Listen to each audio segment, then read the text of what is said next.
Aloha, welcome back to Grow Tropical Fruits. I'm going to try and do a video today on Inarch grafting, or approach grafting is what I know it by. The reasons you'd want to do approach grafting is to increase the chances of the graft taking, since you're utilizing two sets of roots, the native roots from the mother tree as well as the rootstock at the same time.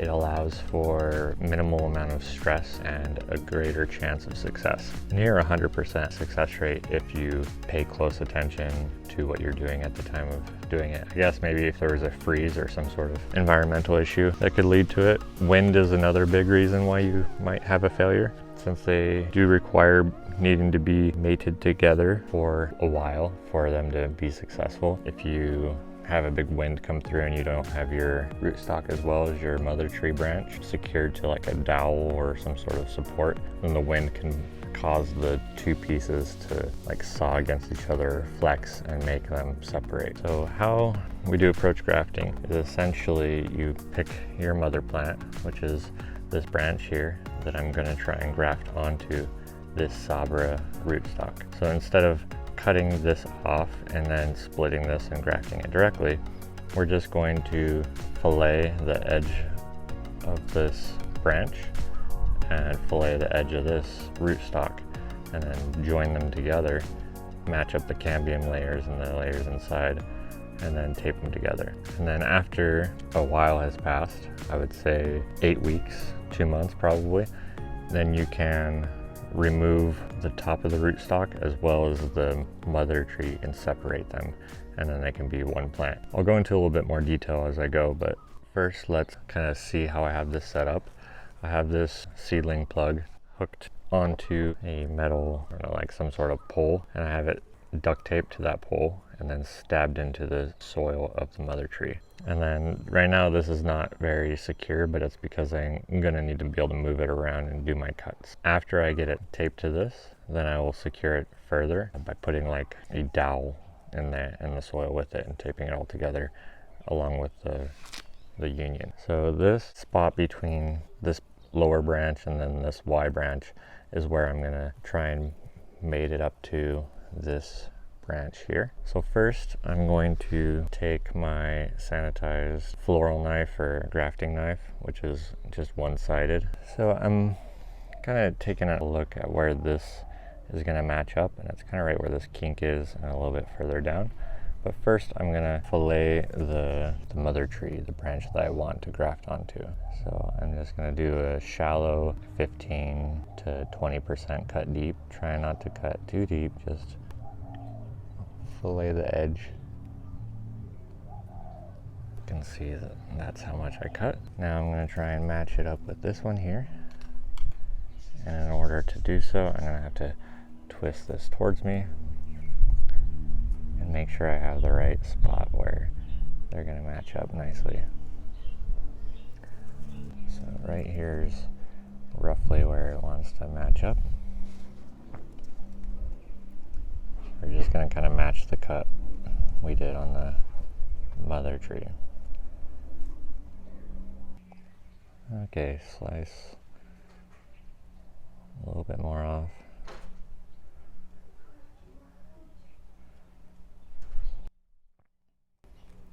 So now that we have a good amount cut here, we should be able to see how they line up together.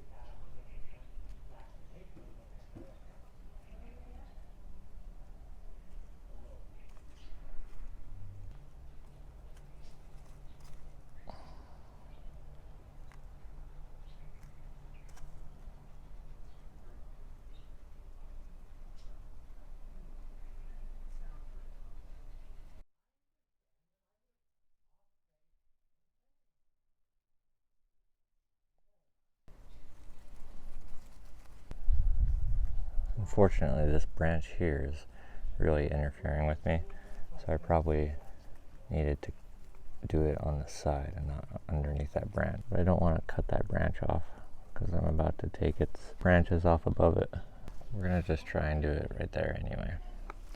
So now we have the cuts lined up.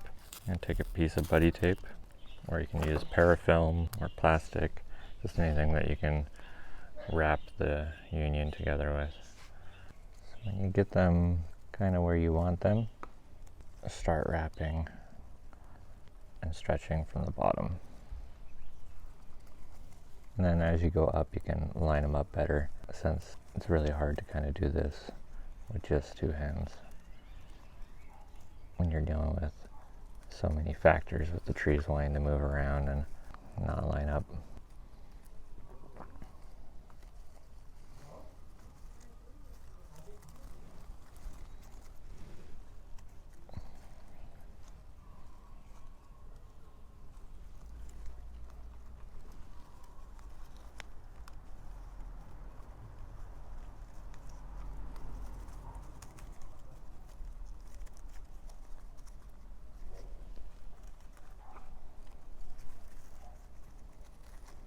So you start wrapping from the bottom and you wrap up.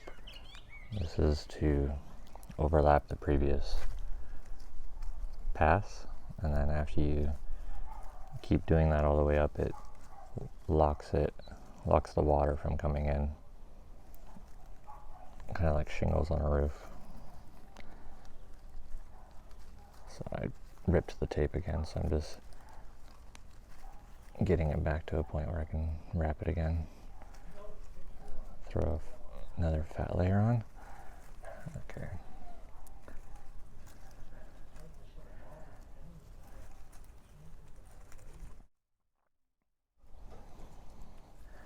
The other reasons why you'd want to do approach grafting is you can do micrografts with a much higher success rate. Things that would normally fail when you try and graft them together when they're small, or if you like cut them and try and do a cleft graft with it, they often won't survive that kind of abuse. But if you do an approach graft, it's still living off of its original root system, and they'll continue coexisting, being grafted together until they heal. And then once they heal, you can separate them, and then it has a much higher success. Okay. So we did one piece of tape on there, and so we're just gonna wrap it one more piece of tape around it.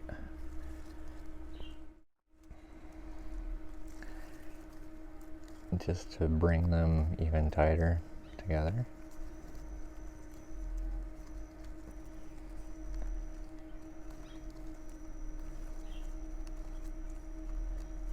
And I'm kind of making it like a twisted together like a rope to cinch it tighter together. It puts kind of like more pressure per like square inch when you do the rope like that, instead of being a wide piece of tape. It's able to get a little bit more snug around there.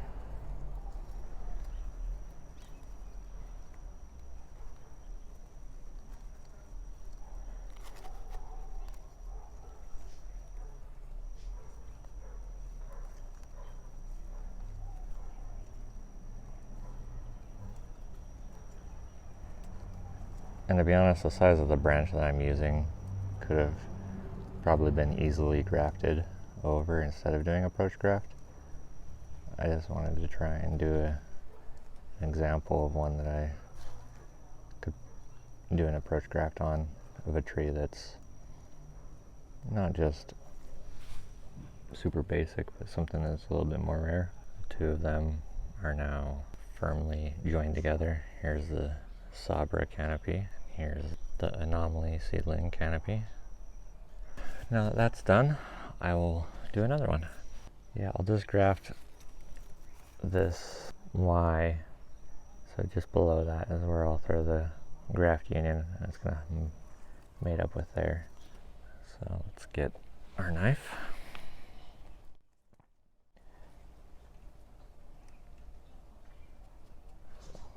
Start cutting the Anomaly mother tree seedling.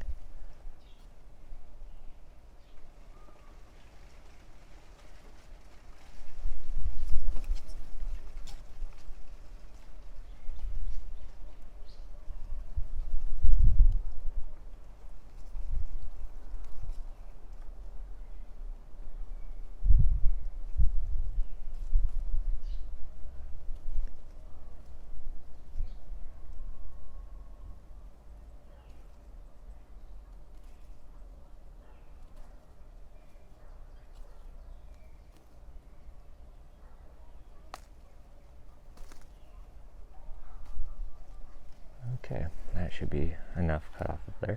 Double check how it lines up.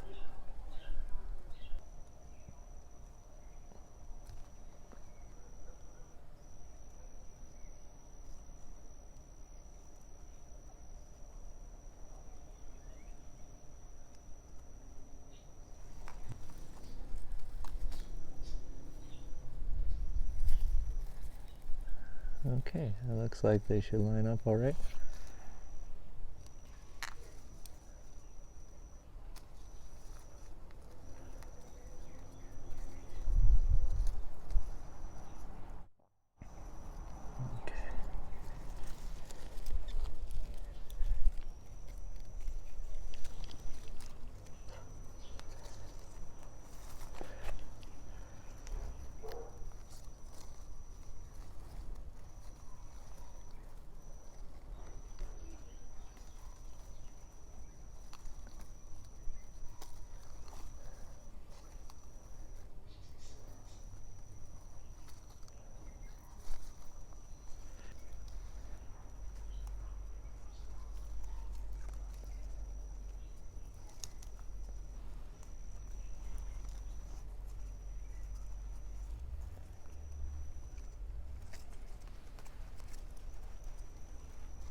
Looks like the top could use a little bit more tension. Unwrap it a little and then wrap the top a little tighter.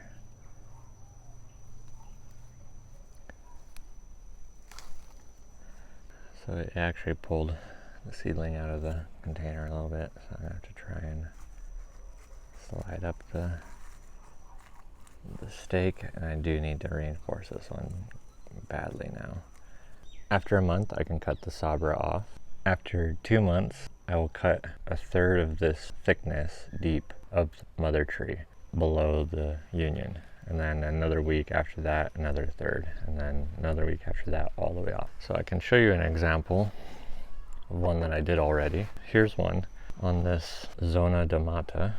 So this one has been on here for like almost 4 months. So it's definitely time to get it off of here. I just wanted to show you guys a video of what it's like to remove one off of the tree.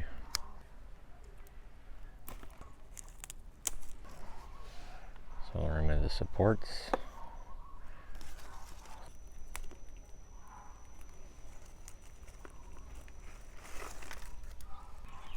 So below the graft union, just separate it. So there's the graft union. There's the original Sabara rootstock, which I'm going to cut the rest off now.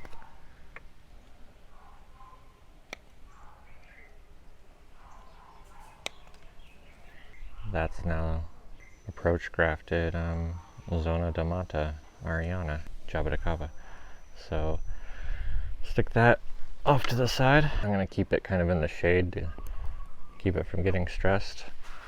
And then the wrap that's around the union there, you should probably keep it on there for at least 6 months to make sure that it doesn't separate, since the graft union is kind of a weak union since it's just stuck next to each other. But I can show you here is one I did at the same time as these other ones. You can see here's the graft job, and since I had separated it, this is all new growth that is done on its own. So it's clearly alive. To demonstrate, even though I should keep it on longer for the sake of evidence and video, we'll just cut this tape off and see what it looks like underneath. So I'm just doing a vertical cut on it through the buddy tape, hoping to be able to carefully separate it without hurting anything. It's probably pretty thick buddy tape in there from when I wrapped it. And this was my first attempt at approach grafting. And so far I've had 100% success rate, so I would say that it's definitely has a high chance of success. This graft here is a Malacacheta.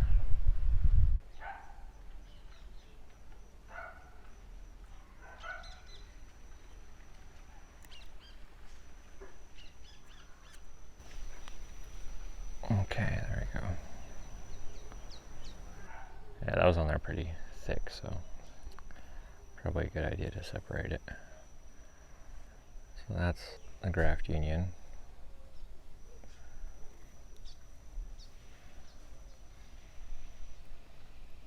You can see that was the Sabara plant, and then that's where I separated it from the mother tree, from that branch. And then now it's a grafted tree. It's going to need some more time to kind of bulk up in that area, but now that I took that tape off, it was choking it off and girdling it.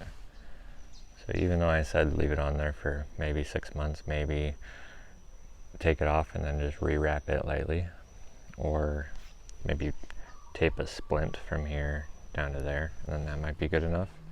Or if you don't have any wind, like if you put it inside or something in a grow house, then you don't have to worry about that. Here's another one I did. This one is a lemongrass. It hasn't put out new growth yet, but it has signs of new growth potentially coming. So we'll separate this one too while we're at it and see what it looks like inside. And go down the rootstock side.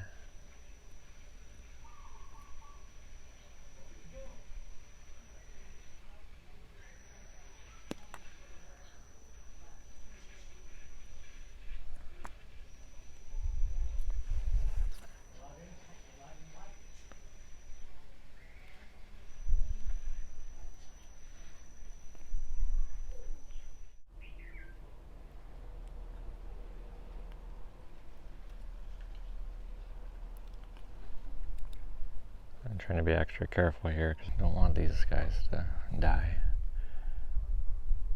Pretty rare varieties. And this isn't really for making it fruit faster. This is more about just cloning these rare species and propagating them. Since these were taken from seedlings anyway, they weren't already grafted trees. It's not like it's going to be super fast to fruit over one grown from seed, but it will be on Sabara rootstocks. If you're in an area where the seedling isn't going to do so well, then the Sabara rootstock will be better in a wider range of conditions. But you can see there's the graft union, really skinny, and that's where the original mother tree was hooked on, and then where the Sabara rootstock canopy was cut off. So there's two examples of two different trees of Jabuticaba approach grafted. And then there's a third example. So Zona de Mata, Lemongrass, Malacacheta, and then an Anomaly seedling. And the other reason I'm doing the Anomaly seedling, I wasn't planning on doing it, but recently I was taking a close look at the Anomaly. You can see that the Anomaly has started to flower. But yeah, down there's some flowers forming. And this seedling is only 2 years old. I thought that's maybe worth propagating. I hope that was informative enough. And this should work on all sorts of fruit trees, not just Jabuticaba. It's definitely a good way to propagate hard to get or rare fruiting trees. And if you want some more updates on some of the things I'm doing, go ahead and subscribe. Comment if you have any questions or any suggestions on what you'd want to see me do next. Go back out there and start growing some stuff. Hopefully you'll end up with some successful grafted trees. Until next time, You guys take care. Aloha.